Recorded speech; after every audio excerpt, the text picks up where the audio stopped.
right. Well, welcome back, everyone. Here we go again. I'm Tom Murray and super excited about this edition of Leading Through Unprecedented Times. I'm super excited for today's episode.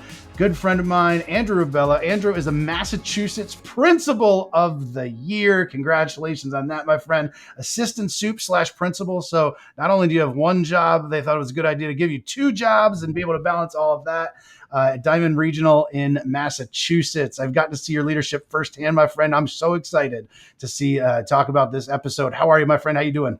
Doing great. Hello to school leaders everywhere, and great to see you again, Tom. I think we saw each other in the middle of the pandemic, the height there, and it was great to connect, but happy to be here today. I'm excited. Awesome. Well, I'm excited for our listeners to learn from you, to just hear about some of the great things you have going on at your high school, a little bit different than maybe the average school and district leader faces, and some of the work that you're leading, but just super relevant for kids and building capacity in an area that we're super excited about at Future Ready Schools. So just give our listeners, if you would, unless they've seen, your mugshot plastered all over because you're recent, Principal of the Year nominee, maybe they know who you are, but just a quick background, who you are and just kind of what led you up until this point. Sure. Yeah, absolutely. So I currently serve as the Assistant Superintendent-Principal at Diman Regional, but I started my career actually at this school as a guidance counselor. I was a guidance counselor for 3 years and kind of got a feel for education and really fell in love with the opportunity to, really have a thumbprint on students' lives. And I wanted to have a greater thumbprint on students. So I got into administration. I became a vice principal at Durfee High School, which is a school with about 2,500 students here in Fall River. Then I went to Boston Public Schools for a little bit as a central office leader, but I guess I couldn't stay away from Fall River. I came back down, and since March 3rd of 2020, I've served as the Assistant Superintendent-Principal here at Diman. So it's really been a whirlwind. It's been a blur a little bit, but all exciting work. And Diman, a little bit about Diman Regional. We're a vocational technical high school here in south coast of Massachusetts. We serve 1,400 students. And Fall River is a community with almost 100,000 people in it. It's an old mill city. If you know Massachusetts at all, it's Fall River and New Bedford, and a very large Portuguese community. My parents as well immigrated here. So I'm the son of two immigrant parents, but New Bedford, Fall River it's a lot of Portuguese people, and I'm one of them. Hey, that's awesome. So, I'm still hung up, but when you said the March 3rd of 2020, I think I hit pause for that moment thinking to myself, welcome to the job. And a week later, we're not going to do this anymore. And even what in the world does a lot of that look like in the height of COVID, trying to be remote when you've got automotive or you've got all that stuff. And so, we all struggled with that as educators. But when you think about a lot of the different programs and stuff that you have and how we're going to flip that overnight to what that looks like, and, that those challenges certainly create those obstacles, certainly create opportunities. But talk to us a little bit about just what are some of the programs that you have there, just to give people a glimpse. Is one of the pieces I love about the work you're leading is just the real world skill that kids are leaving with, certifications, and just some of them entering the job market because that's where they want to go. Others maybe going to a 4-year college because that's what they want to do. Talk to us a little about just what are some of the programs, just high level overview that you lead. Absolutely. And you hit the nail on the head, right? Relevant real world programs. And we'll get into kind of the difference that makes with engagement and giving kids choice. But we have 18 vocational technical programs here, everything from health assisting to medical assisting to automotive tech, plumbing, electricity, where students can come and get real world certifications, real hands-on experience for 4 years here at Diman. So we have a 2-week on, 2-week off model, meaning for 2 weeks at a time, students are in academics. And then the other cohort is in shop programming, technical programming during that time. And then they flip. So 2 weeks at a time, you're in academics or vocational shop, and then you switch. And the great thing about our school and how Massachusetts has had vocational programming set up is by their junior year, they are certified, they are ready to go work in the community. We have a robust cooperative education program. By January of their junior year, they're eligible for. So last year we had over 300 students, seniors and juniors, Instead of coming to school for those 2 weeks of vocational programming, they're in high earning, high paying jobs in the community. And a lot of the time that leads to careers after graduation. So it's an incredible model, not only for student experience, but getting kids out in our community and getting their feet wet with, their potential careers. Yeah, at Off Red, we're doing a lot of work around pathways and taking a look at, college can be a pathway. Some of the different vocational pieces, traditional CTE can be different pathways. Some things happening at more traditional high schools that are pathways. And one of the things that I love about pathways is any teacher that's taught more than a few days has probably had the student at some point in life that said, like, why are we learning this? Why are we learning this? Why? Yes. And they didn't see that relevance, right? They weren't connecting what they were doing with anything from the outside world. But what I love about the hands-on programs that you're leading is that question probably doesn't get asked, or it's easily answered in, well, you're learning this because in this work, here's what you need to be able to do. And then it's, oh, now I got it, which really brings that relevance piece. And I believe, every child, when they have that relevance, will have more of a desire to learn, right? As opposed to feeling like, why am I learning this? This is going to be pointless, right? And so with that, one of the things that I'm thinking of as well as some of that engagement and some of the rates that you're seeing, you've had incredible success, and still with good levels of need in different pieces. You've had incredible success with, was it a 98% graduation rate? I think I read, which is fabulous across the board. And congratulations on that. Leadership certainly plays a role in that, but I think relevance also plays a role in that as well. And so what do you feel are some of those key components that have led to that type of graduation rate at 98%, where you have kids going off into the workforce, but also still getting that diploma? No, absolutely. So that's a great question. And it all goes back to choice, giving the student choice in their learning. You give students choice in learning, they'll be running to school the next day. How do you create an environment that teachers and students want to run to in the morning? And I think choice is at the heart of that, right? If a student comes in, they explore the 12 programs out of the 18 during their freshman year. They might not be what they want to do for the rest of their life, but they understand, if I'm able to learn skills from this, right? And if I'm able to go through this programming, I will be better off in life because of it, even if they don't stay with it. Think about vocational programming in general. Critical thinking is embedded in it. Problem solving is embedded in it. So it's these factors that no matter what you want to do in life after graduation, these skills that you're learning set our students apart from many. So I think that we've created a culture of buy-in around that. But to get back to your point, it really is choice, giving students autonomy in that learning, letting teachers have autonomy in how they teach and the curriculum that they develop. A lot of schools that I've been in and out of, or I've seen, it's really prescribed on what they're teaching. We really give our teachers the autonomy to be the experts that they are, and we as leaders lead from the front and back to support that work. But it goes back to choice. It goes back to choice across the board. Yeah, another piece that I know that you do, that we've had conversation about in the past, that I know you all do a really good job with, is really having multiple safety nets for kids and making sure that, if a student, we're not looking back after 6 months saying, like, what happened? So, how do you put some of those safety nets in place? What do they look like to make sure that we aren't just looking back in retrospect after a 6 month period being like, well, there's nothing else we can do? What does that look like at your level for the school that you run? Sure. So it's about creating solid systems and checkpoints along the way on every avenue. If you're talking about attendance, or you're talking about discipline, or you're talking about student achievement progress, what are your checkpoints? What are your progress checkpoints along the way to create safety nets for students? For attendance, for example, we've created the high priority meetings over the summer with families that have struggled. What are the barriers? How can we help your child get here? What can we do?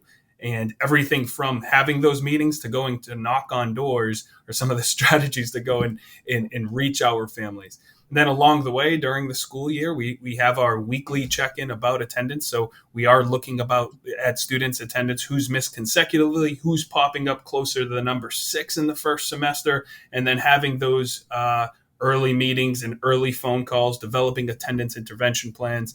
So that type of model is really what we use for, kind of the big three: the attendance, the discipline, and the achievement. And I left mental health out of that on purpose, because that is something that we focus on at all times, that we're always implementing, from a character level, the tier 1, where everybody gets it, to the tier three, the intensive support.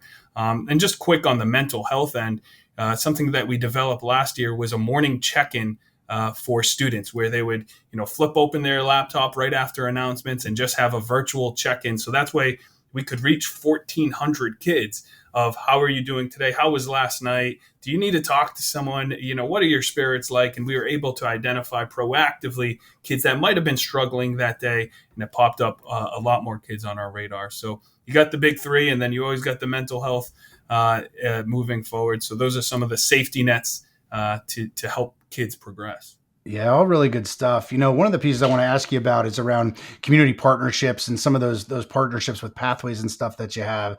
But one of the pieces that I also know you fostered is a partnership with your local health center to also help combat some of that absenteeism and stuff. Tell us a little about what you did there and how that program works. Yeah, that's something that was a year in the making, right? We know politics and bureaucracy and sometimes the stagnation there to get things done, but this was something that we're really proud of. We brought a school-based health center to our school, right? Human healthcare is a human right. Everyone should have access to it. So something we identified in our community was that some kids do not have access to healthcare. Others, where parents would have to miss work to bring their child to the doctor, long wait times, large copays, all things that are barriers for students. So what we did was, partner with a local health center. That now a physician is on campus 5 days a week. 5 days a week, we have a doctor here to meet with students, free of charge. So there are no copays. We can schedule appointments here. So now a parent, instead of having to miss work, can schedule it through our school-based health center that's right here, and their child can come in and see the doctor. So it's something we're really proud of, but it was something that we had to be persistent and dogmatic about because, listen, we knew it was important for our students to receive this, and we pushed through with it. And it helped chronic absenteeism as well. Right? If I can go see my doctor or physician sooner, then I can get that note to come back and be cleared to come back to school in certain circumstances. So it was a long time coming, but again, another safety net, another strategy to vigorously look and solve our students' barriers. Yeah, that's really powerful stuff. I mean, you think about just the time it takes to drive to somewhere else, have the appointment, and come all the way back. And then that's if they were leaving and going, coming back in the same day, that's all saved. And it's all instead, I'm walking right down a hallway and gives that increases the academic time. And wow, what an investment, but at the same time, the payoff academically, the payoff, from an equity end and just making sure that all kids have access to quality healthcare is absolutely tremendous. So I want to turn the attention for the rest of our conversation really around leadership and not just because you just got the recent award, which is amazing. And again, congratulations. But I know it's something that you heavily value, something that you have the opportunity to work with other folks and maybe coach some other folks on their leadership. And let's be real, leadership will make or break the success of buildings, right? And so when we talk about leadership, a couple areas that I want to ask you about. You made a comment really early on, which I loved and stand behind fully around really creating those environments where people want to be and culture. And so what advice do you have for our school and districts leading around creating environments where people want to be and those culture? You've hit on a variety of things here already for sure, but how can people help shape culture? And part of the reason I'm asking that is getting to see so much around the nation and be so many different districts. We hear all over the place, morale is low. People don't like this. This isn't good. The politics over here is very, very real, right? So we've got all these forces at bay here. Plus, we've got all this turnover in different spots, which then creates some culture issues. And so maybe talk to school and district leaders that maybe are newer to the position or, might be joining something this coming year as we wrap up this school year. What advice do you have on building those types of environments where people want to be? Well, I mean, you're hitting the nail on the head, Tom. And this, I think many do, leadership matters. Leadership matters. I was looking at, and it was published in the Boston Globe today, the Pew Research Center just did a study of teachers. And 77% of teachers that responded to that study claimed to be stressed out, overwhelmed, and 52% of teachers today in America, pre-K through 12, are saying that they would not recommend this profession to people thinking about getting into it. Think about that. So when you talk leadership, leadership is serving others, right? How are you serving your teachers? How are you serving your school as a leader here? So if we're talking assistant principals, principals, other administrators, my focus has always been, how can I create an environment that teachers can come to school and be experts in their classroom? How can we take out all the other noise, right? How can we handle the discipline, the attendance for them, the paperwork? How can we make that easier so they can come and do what they love? And that was always my vision for my first vice principal job of trying to grow students through discipline and some of the restorative practices that we've created over time there, to really minimize those things, to keep teaching, keeping the main thing, and that's growing students. So I would say, if you're creating a culture, you got to think about the needs of your community. What are the needs of your students? What are the needs of your teachers? If the needs are, hey, we need some practices regarding student attendance because I can't teach Johnny and Johnny's not here, what are you doing to support to get that kid back in the seat? Or what are your supports around school discipline, progressive discipline, restorative practices, to make sure if a student does violate a policy, that it's a growth opportunity, not just a consequence opportunity, because we all know that doesn't grow kids. So you really got to think about leading from the front and the back. And when I think about that, it's not an overly zealous term. But when I think about it, it's standing out in front when things go wrong, or standing out in front, taking responsibility for where your school is, and then leading from the back when you need to as well. And what that means is understanding that everybody is a leader in the school, and giving the teachers autonomy, giving the students a voice, and letting them, carry out the direction of where you are. So it's really leading from the front and the back. I think principals are the captains of our industry, and we're accountable for everything that happens here. It doesn't make it easy. I mean, I've been the assistant superintendent principal for 4.5 years, and I have more gray hairs now. I wanted to get a haircut before this, Tom, but sorry, I got a lot of gray hairs here. But at the end of the day, when you're able to do those things, keep the main thing, the numbers will be what they are, and you will be able to produce.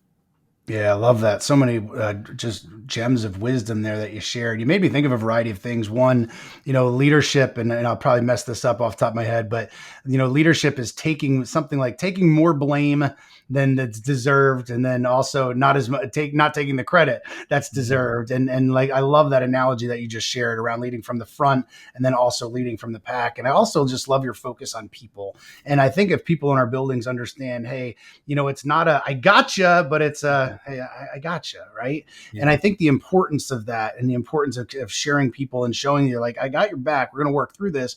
The other thing you made me think of, though, and I just picture myself being, I've been a principal at both levels, and I think about being a principal, a school leader early on, and I was one that I didn't like conflict. I think people that like conflict are just weird, right? Mm-hmm. However, what I realized is there are some certain situations as a principal that I faced to, like, do I handle this or do I just hope it goes away? And there were a number of times that I just hoped things would go away that then bubbled up and maybe came back to bite me later, or I realized I should have handled. And I think part of building that culture, part of that leadership, is also having, I used to call them difficult conversations. I now call them needed conversations, because maybe it's an employee that's not doing their job. Maybe it's an employee that's not carrying their weight. And if, we just say, hey, like, that's okay, do your own thing, other people start to notice of, like, hey, how come this person's always the last in, the first out, never here, never doing this? And if it's okay for that person, well, why am I giving so much, right? And it creates this cycle and this undercurrent or undertone.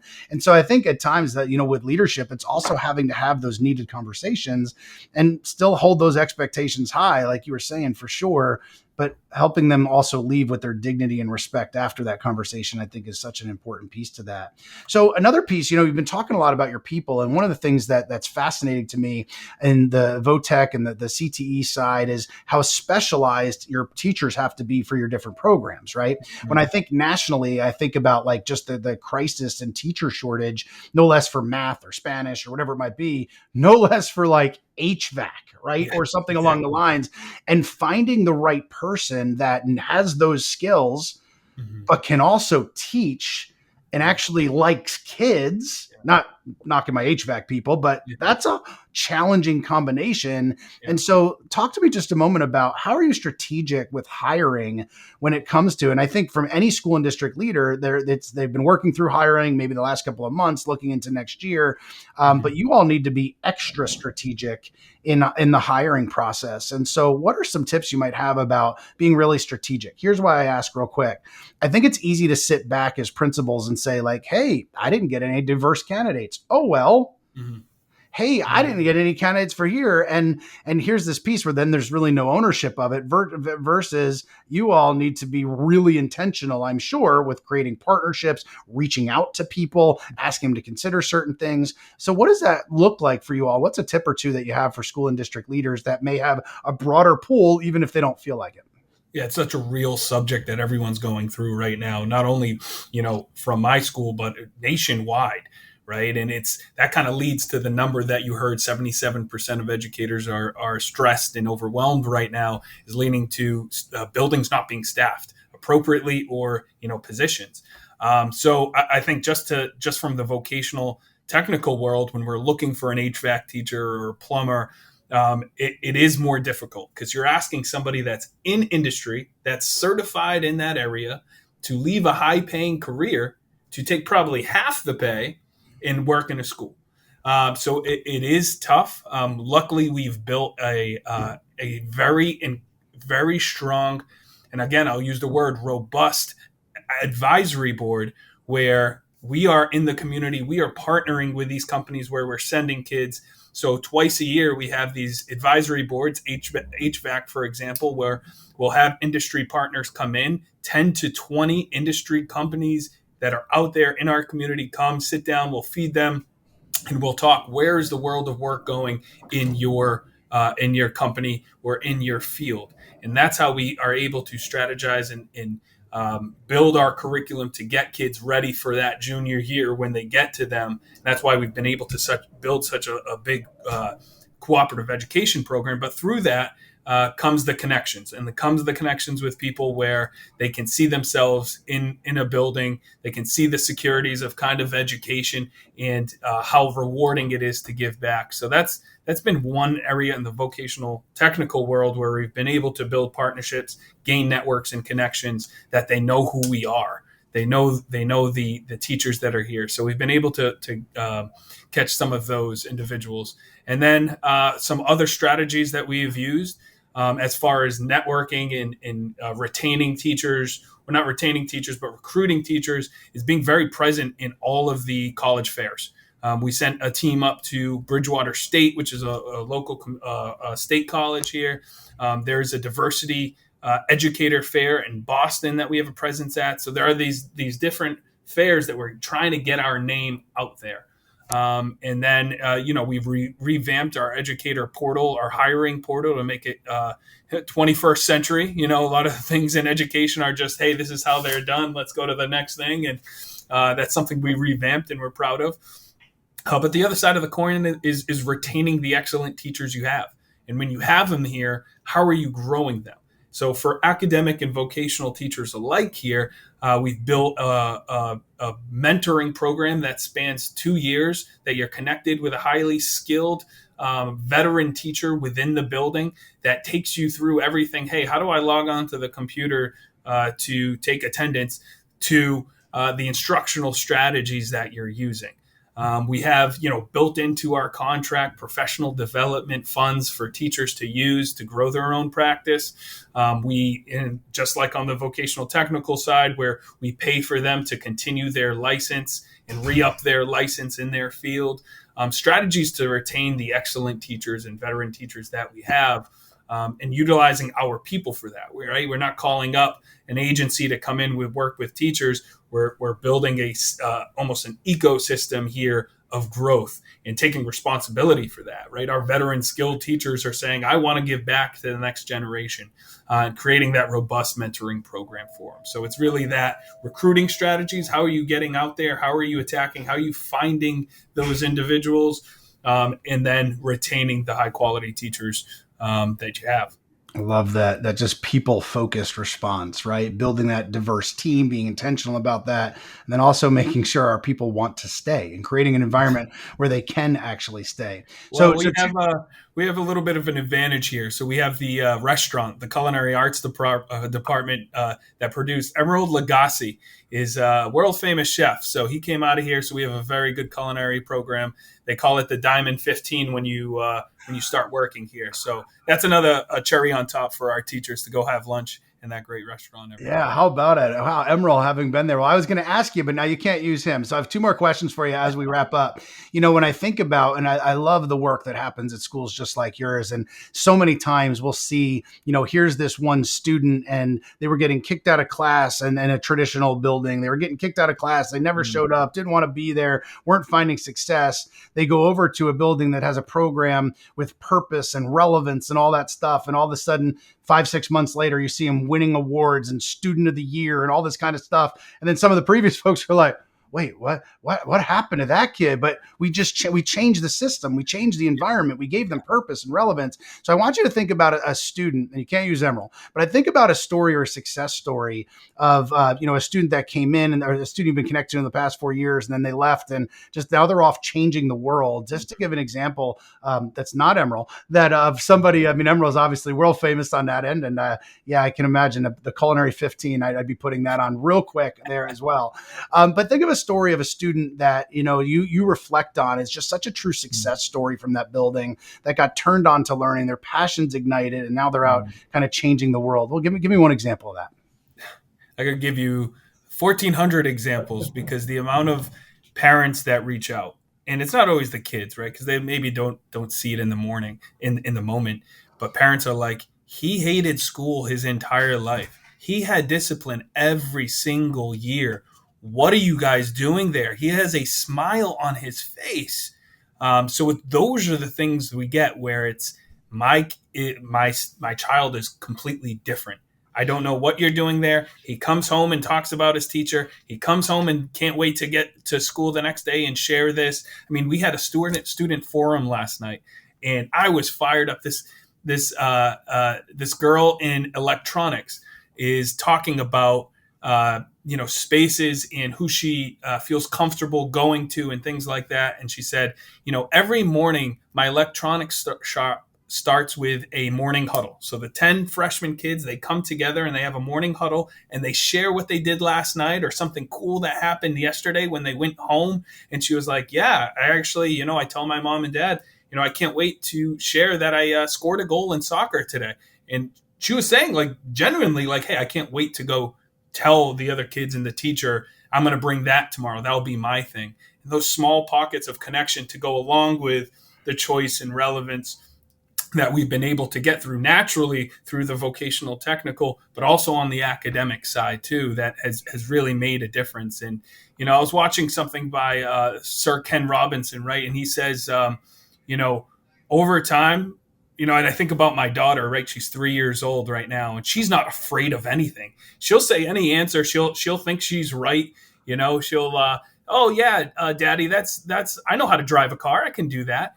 And he says, as we get older, that creativity goes away in us, or that willingness to share goes away because we care about what other people think, or we care about being wrong. We should be intentional in schools to give kids opportunities, the willingness to fail, right? The willingness to say, all right, I'm in a safe classroom here, or a safe environment. I'm not scared to try this. I'll do it. But a lot of the time, I'm scared to raise my hand. I don't want to look dumb. I don't want to share that answer. So it's about creating those safe spaces that intrigue kids and get them running to school every day. So it's really those moments that fire me up and are life changing. I love the passion that you just shared that with. I think so many times we can school the love of learning right out of a child by the time they graduate.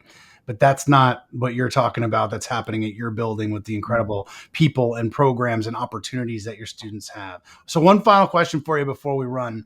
As we wrap up this podcast, you've been doing incredible work and building incredible opportunities for students. We talked about relevance and engagement and so many of those pieces. What's something on your heart right now that you have for school and district leaders as they head off into the summer, look towards next year, something that you're thinking about, a piece of advice, no matter where they are, no matter where they lead, something on your heart that you've been thinking about that you'd want to share with them? I would say excellence does not need to be a long-term strategy. Excellence doesn't need to be a long-term goal. It can be the next meeting you go to.